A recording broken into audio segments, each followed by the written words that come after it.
जय शिवल्देव सर। पहले आप पूरा कवर कर लें, ऊपर कवर कर लें तो फिर हम पाएंगे।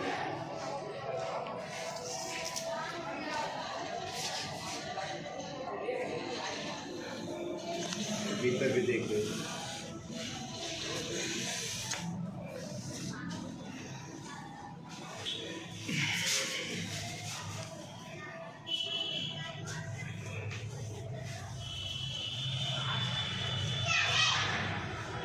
अच्छा एक से बोल कर एक बोला बोल कर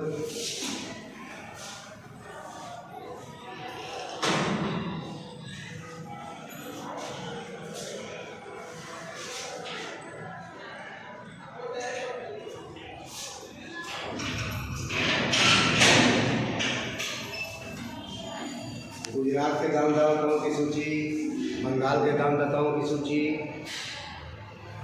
वाराणसी के दानदाताओं की सूची, मतलब जहाँ से जितना सहयोग मिला है सबका है।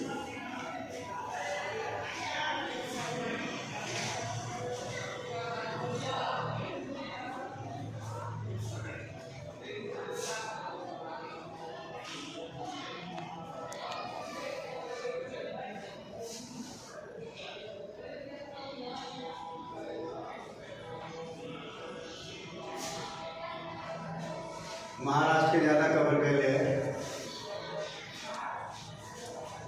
बिहार, उत्तर प्रदेश। ये जो विभूतियाँ हैं चारों, यह लोग आज के डेट में इस धर्मशाला के लिए इनका बहुत बड़ा योगदान था और लोग भी मंगल हो चुके हैं।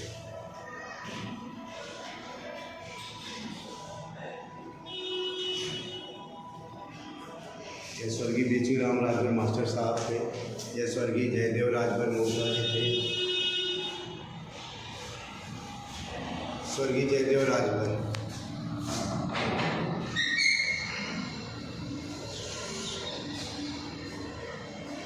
यस, स्वर्गीय भैयालाल राजभर ये कोषाध्यक्ष थे और यह अध्यक्ष स्वर्गीय पारसनाथ राजभर।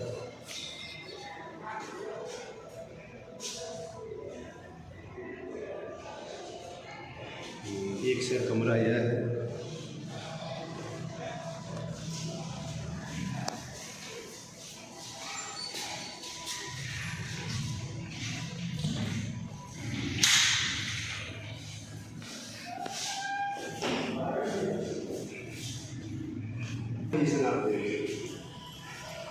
चाचा और बनाएंगे।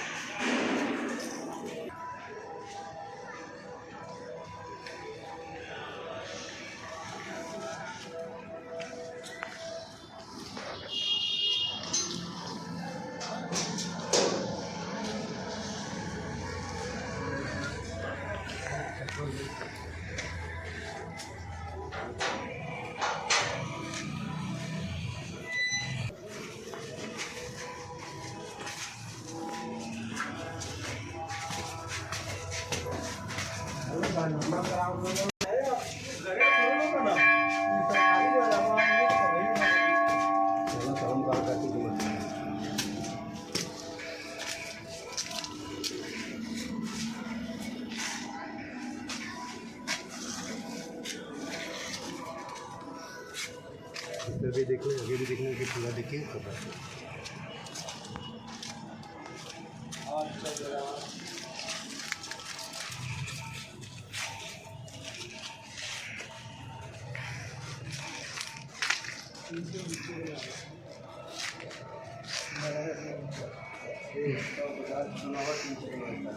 नहीं 3 से एक अंदर रही, पहले एक बनवाओ दिन बोला था तो मूर्ति बानी वही में फूल हुई।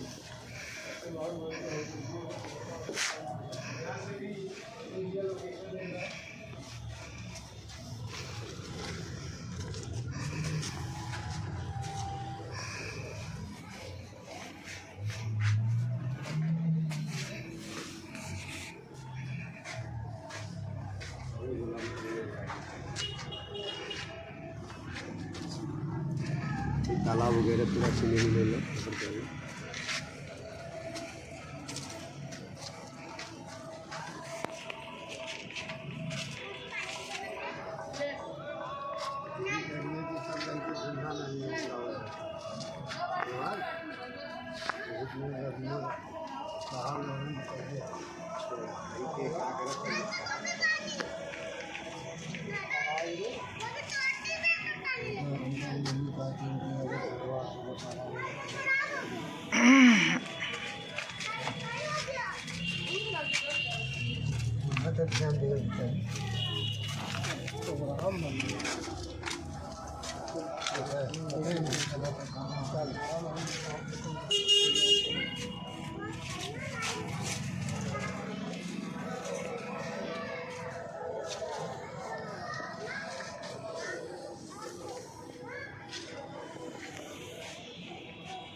नमस्कार, स्वागत है आप सभी का राजबाग टेस्ट में। आज त्रिलोचन महादेव मंदिर पे हैं और ये जो धर्मशाला है त्रिलोचन महादेव धर्मशाला, आज वहाँ पर हम आए हुए हैं और आपको पूरा वीडियो दिखाएंगे और यहाँ के बारे में पूरी जानकारी देंगे। यहाँ पे कुछ संगठन से लोग जुड़े हुए, ट्रस्ट से लोग जुड़े हुए हैं। तो सर, सबसे पहले आपका परिचय। हमारा नाम गोवर्धन राजभर जी। ग्राम रेहटी जी। त्रिलोचन महादेव जी। और श्रावस्ती नरेश सुहलदेव ट्रस्ट सुहलदेव राजभर। जी, क्या पद है सर इसमें आपका? क्या हमारा पद है व्यवस्थापक। जी। जानना चाहेंगे ये मंदिर जो बना है, जो ट्रस्ट बना है, कब इसकी उद्घाटन हुआ था, लगभग कितना दिन हो गया? ये उद्घाटन तो 2020 में हुआ, मार्च में ना। हाँ, मार्च में 2020। जी। मंदिर बना या फिर ये अपना धर्मशाला? वो नहीं, ये धर्मशाला बना, मंदिर तो बहुत पहले का बना हुआ है। मंदिर कितना प्राचीन रहेगा? अरे अब हमको जानकारी नहीं है, लिखा हुआ है वहाँ पर हम। जी। हाँ, प्राचीन। बात करेंगे धर्मशाला के बारे में। जो राजभर समाज द्वारा निर्मित ये धर्मशाला है और यहाँ पे नीचे भी आपको पूरा वीडियो दिखाएंगे ग्राउंड फ्लोर का। और ये सेकंड फ्लोर पे काम चालू है, ढलाई भी होने वाली है, सेकंड फ्लोर भी लगभग कंप्लीट होने वाला है। तो क्या व्यवस्थाएं चल रही है इस समय सेकंड फ्लोर के लिए? यही माल मथुआ बल्ली पटरा ये सब गिरा हुआ, कल से काम शुरू होगा। जी। हाँ, कल मतलब आपका हो जाएगा, आज का तारीख है? आज 11। हाँ, मतलब 12 फरवरी 2025 को ढलाई वाला कार्यक्रम चालू हो जाएगा। और लगभग कितने दिनों में क्लियर हो जाएगा, कंप्लीट हो जाएगा? समझ लीजिए 26 तारीख के बाद है कंप्लीट होगा। जी। क्योंकि यहाँ पर शिवरात्रि का मेला पड़ता है जी। और बहुत भीड़ भाड़ रहता है, जी। इसलिए थोड़ा बीच में वही शिवरात्रि के समय में काम रुकेगा। जी, मतलब शिवरात्रि के जस्ट बीतते ही लगभग ये हाँ, ढलाई हो जाएगी। जो ढलाई है सेकेंड फ्लोर का, ये कंप्लीट हो जाएगा। त्रिलोचन महादेव जो ट्रस्ट है इसका। आइए सर भी हैं, सर से बात करेंगे। सर, आपका परिचय।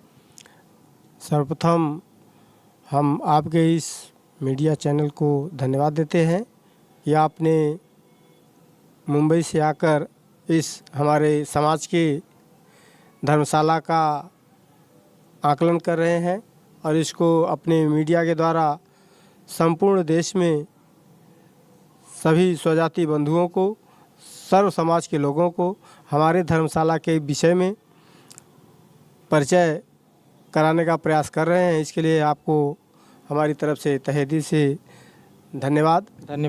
परिचय जाना चाहिए। और मैं भरत भुआल पिंडरा से मैं बिलोंग करता हूं और इस धर्मशाला के आय व्यय निरीक्षक के रूप में यहां सेवा दे रहा हूं।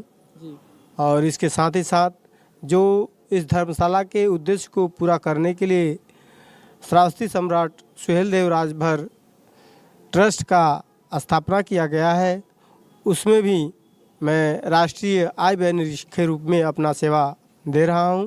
जैसे कि आपने उद्देश्य की बात करी है, तो क्या उद्देश्य है इस धर्मशाला का? मेन उद्देश्य क्या है? इस धर्मशाला का मुख्य उद्देश्य दूर दराज से आने वाले किसी भी समाज के व्यक्ति या समूह, संगठन जो भी हो, यहाँ पर आकर निःशुल्क आवासीय व्यवस्था अपना कर सकता है। जैसे पूजा पाठ करने के लिए यदि उसको रात्रि विश्राम या दैनिक विश्राम की आवश्यकता हो तो यहाँ पर उसको निःशुल्क यह व्यवस्थाएं उपलब्ध कराई जाएंगी। और कराई जाती भी हैं, इसका कोई विशेष प्रकार का शुल्क नहीं है। साफ़ सफाई के नाम पर जो उन लोगों के द्वारा दान के रूप में चाहे श्रम के रूप में दिया जाता है, वही हम लोगों का, चाहे उसको लाभ कहिए, चाहे उसको समाज सेवा कहिए, चाहे उसको सफाई के लिए व्यवस्था कहिए। कितना सपोर्ट मिलता है समाज की तरफ से ताकि आप लोग इस व्यवस्था को मेंटेन कर पाए? समाज की तरफ से तो सभी प्रकार के समाज के से यहाँ पर सपोर्ट मिलता है। विशेष रूप से अपने राजभर समाज भाई बंधुओं से भी मिलता है। और इसमें सबसे बड़ी खुशी की बात यह होती है कि यह एक व्यक्तिगत राजभर समाज का यह धर्मशाला है, लेकिन इसमें जो अन्य समाज के लोग सहयोग देते हैं, चाहे विचार से हो, चाहे वैचारिक सहयोग या आर्थिक सहयोग, वे उससे बड़े धन्यवाद के पात्र हैं और मैं उनको महान व्यक्तित्व के रूप में जानता हूँ। जी, जैसा कि आपने बोला विशेष राजभर के लिए, बाकी अदर लोगों के लिए विशेष राजभर के नाम से जो बना है, विशेष राजभर के लिए नहीं, ये तो सर्व समाज के लिए बना है। लेकिन क्या एक विशेश राजभर के नाम जो दिया गया है तो एक विशेष प्रकार के वर्ग के हैं, लेकिन इस सेवाएं है सर्व समाज के लिए है। ये काबिले तारीफ है। इसमें किसी प्रकार का न तो किसी से शुल्क लिया जाता है और न तो कुछ होता है। हाँ, सेवा के नाम पर, दान के नाम पर जो भी उन लोगों से मिल जाता है वही इस धर्मशाला के लिए सर्वोपरि होता है। और वही हमारे लिए, चाहे उसको आय समझिए, चाहे उसको दान समझिए, वही हम लोगों के खाते में रहता है, उसी से इसका मेंटेनेंस होता है। और आवश्यकता पड़ने पर समाज से या गैर समाज से सभी प्रकार के व्यक्तियों से के बीच में हम लोग जाते हैं और चंदा के दान के रूप में जो भी सहयोग मिल जाता है उसी से हम लोग संतुष्ट रहते हैं। इसके बाद प्रेरणा से हम लोग अपने व्यक्तिगत रूप से जो इसमें आवश्यकता अनुसार लगाते हैं, धन आर्थिक की आवश्यकता होती है तो हम लोग उसका मेंटेन करते हैं। जी, धन्यवाद। त्रिलोचन महादेव मंदिर जो कि जौनपुर में स्थित है और यहाँ पर बना है त्रिलोचन महादेव ट्रस्ट। त्रिलोचन महादेव मंदिर का जो ट्रस्ट है राजभर समाज के नाम पे यहाँ पे बना हुआ है। तो आइए इस जो ट्रस्ट है, ट्रस्ट के महासचिव हैं राजकुमार राजभर जी, जो कि समाज सेवा में काफ़ी आगे रहते हैं और अगर गलत कुछ होता है तो उसका विरोध भी काफ़ी दमदारी से करते हैं। तो आप सभी से उम्मीद करता हूं कि आप सभी गलत काम ना करें, नहीं तो विरोध करने के लिए सर हमारे साथ में मौजूद हैं। तो सर सबसे पहले आपका स्वागत है हमारे साथ। पहले आपके इस राजभर एक्सप्रेस जो चैनल आपका है, इसको हम बहुत बहुत बधाई देना चाहते हैं कि बम्बई में आपको अपने मोबाइल पर देखते थे कि राजभर एक्सप्रेस, बड़ी खुशी होती थी और सोचता था कि कभी आपसे हमारा परिचय हो, मुलाकात हो। तो बड़ा सौभाग्य है कि आप जैसे समाज सेवी लोग चलते चलते यहाँ तक पहुँचे। तो हम अपने श्रावस्ती सम्राट सुहेलदेव राजभर ट्रस्ट के माध्यम से आपका और पूरे अपने भारत देश के सारे लोगों का जिनका जो भी सहयोग मिला है, 1 रुपये से चाहे जितना जो भी आर्थिक शारीरिक सहयोग मिला है, सबका हम हार्दिक अभिनंदन बंदन करते हैं।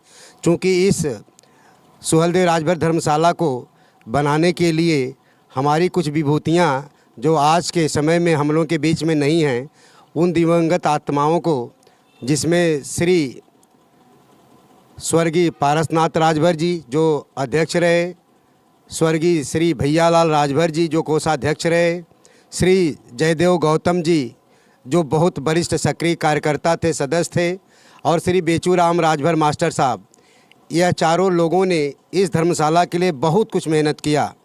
आज वह हमारे बीच में नहीं हैं। उन चारों विभूतियों की एक चाहत थी कि आप सारे पदाधिकारी लोग मिल कर के पूरे अपने देश के सारे स्वजाति और अन्य समाज के लोगों से मिल कर के यह जो ग्राउंड फ्लोर बना है, ग्राउंड फ्लोर बनने के बाद फर्स्ट फ्लोर को बनवा दें। लेकिन दुर्भाग्य यह रहा कि इतनी जिम्मेदारी मिली, लेकिन उस जिम्मेदारियों का हम लोग उनके जीते जी निर्वहन नहीं कर पाए। इसके लिए हम उन मृतक आत्माओं से, जिनकी आत्मा उनके जीते जी हम लोग लक्ष्य को पूरा नहीं कर पाए, हम क्षमा प्रार्थी हैं। और भगवान से और त्रिलोचन महादेव से, भगवान से यही प्रार्थना करूंगा कि अब यह कल से कार्यक्रम शुरू होने जा रहा है, फर्स्ट फ्लोर का कल से सेंटरिंग शुरू होगा और महाशिवरात्रि के बाद फरवरी महीने में ही ढलाई का काम हो जाएगा। तो मैं अपने समाज के सारे स्वजाति लोगों से आग्रह करूंगा कि यह राजभर एक्सप्रेस के माध्यम से जहाँ तक हमारी आवाज़ पहुँच रही है, आप लोग जो भी सहयोग देना चाहते हैं, धर्मशाला का एक है खाता बना हुआ अकाउंट, वह हम संतोष राजभर जी के माध्यम से इनके थ्रू द चैनल यह भी जानकारी आपको दे दिया जाएगा।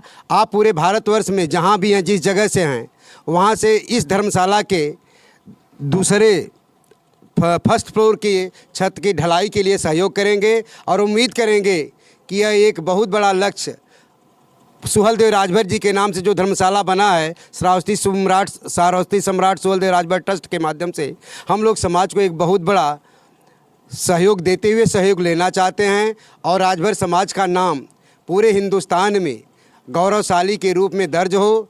और उम्मीद करेंगे कि आप लोग हमारी भावनाओं को महत्व देते हुए इस धर्मशाला की छत की ढलाई में और पूरा परिपूर्ण होने में जो भी सहयोग चाहिए आप लोग हमको देने के लिए सहयोग करेंगे। बहुत बहुत धन्यवाद। दोस्तों बता दें कि ये त्रिलोचन महादेव जो ट्रस्ट है, यहाँ पर राजभर समाज के द्वारा निर्मित किया जा रहा है और यहाँ पे सर्व समाज के लिए भी सारी व्यवस्थाएं रहेंगी कि आप यहाँ पे अगर देर शादी ब्याह किस तरह की सुविधाएं हैं इसमें सर, इस धर्मशाला में चाहे किसी को मीटिंग करना हो, पंचायत करना हो, शादी विवाह करना हो, सारे लोगों के लिए सबको यह मौका मिला है। विशेष तौर से हम लोग अपने बचपन के दिनों में जब यहाँ त्रिलोचन महादेव का मेला लगता था, आते थे, तो हम लोगों का एक राजभरों का धर्मशाला है जो आपको 9 तारीख को हम लोग दिखाए थे। वह नहर के किनारे पड़ा हुआ है, जीर्ण शीर्ण अवस्था में है। इस धर्मशाला को कंप्लीट हो जाने के बाद मार्च महीने से हम लोग उस धर्मशाला के जीर्णोद्धार के लिए भी लगेंगे, क्योंकि यह पूर्वजों की जो धरोहर है इसको हम लोग किसी तरह से संभाल कर बचा कर रखें, जिससे भविष्य में आने वाली पीढ़ियों को एक नज़ीर दिया जा सके। क्योंकि हम लोगों को बताया जाता है कि हम लोगों का इतिहास बड़ा गौरवशाली था। मुग़ल शासकों ने हमको लूटा, अंग्रेज़ों ने हमको लूटा। जब से देश आज़ादी को प्राप्त किया है, आज़ादी मिलने के बाद भी आज हम लोगों को आरक्षण के नाम पर किस तरह से गुमराह किया जा रहा है। यहाँ तक कि महाराजा सुहेलदेव राजभर जी के नाम को लेकर, उनके टाइटिल को लेकर तमाम तरह की समस्याएं पैदा हुई हैं। तो मैं सारे लोगों से आग्रह करूँगा कि बंदगी से ज़िंदगी नहीं मिलती, इस तरह भीख नहीं मिलती, लेने से तख्तो ताज मिलता है। आप लोग, हम लोग, सारे लोग मिल कर के अपने हक और अधिकार और आरक्षण के लिए जब तक लड़ाई नहीं लड़ेंगे, मिलकर नहीं लड़ेंगे, तब तक हम अपने जीवन में और अपने समाज के लिए, अपने देश के लिए, अपने बिरादरी के लिए जो कुछ करना चाह रहे हैं नहीं कर पा रहे हैं। बड़ी समस्या है, बहुत बड़ी चुनौती है। इस धर्मशाला के बनने के बाद हम अपने स्वजाति लोगों से निवेदन करेंगे कि चाहे महाराजा सुहेलदेव राजभर जैसे महापुरुषों के लिए, चाहे इतिहास के लिए, चाहे आरक्षण के लिए, हमारे देश में जितने भी संगठन बने हैं और जितने भी राजनीतिक दल हैं, हमको बड़ी चुनौतियां मिल रही हैं कि हम लोग क्या करें क्या न करें। हमको मतलब गुमराह किया जा रहा है, हम लोग गुमराह हो चुके हैं, कोई रास्ता दिखाई नहीं दे रहा है। तो जितने भी संगठन हैं पूरे हिंदुस्तान में, सारे लोगों से आग्रह है कि पहले हम लोग एक मंच पर आवें। लेकिन लग रहा है कि हर व्यक्ति अपने अपने व्यक्तिगत स्वार्थ में आ करके किसी न किसी दबाव में, प्रभाव में हो करके हमारी असली लड़ाई रुक रही है। तो इस धर्मशाला के कंप्लीट होने के बाद हम सारे लोगों से उम्मीद करेंगे कि आरक्षण को लेकर और सुहेलदेव राजभर जी के नामकरण को लेकर, कोई कहता है पासी, कोई कहता है छतरी, तमाम तरह की बातें हो रही हैं। इस पर हम लोग अपना एक विचार करके, संगठन बना करके, सारे संगठन मिल करके इसको केंद्र सरकार, प्रदेश सरकार के सामने अपनी बातों को रख करके आरक्षण और सुहेलदेव राजभर जैसे महापुरुषों के विषय में अपनी बातों को एकजुट होकर के रखें, जिससे सरकार हमारी बातों को माने। धन्यवाद जी, धन्यवाद।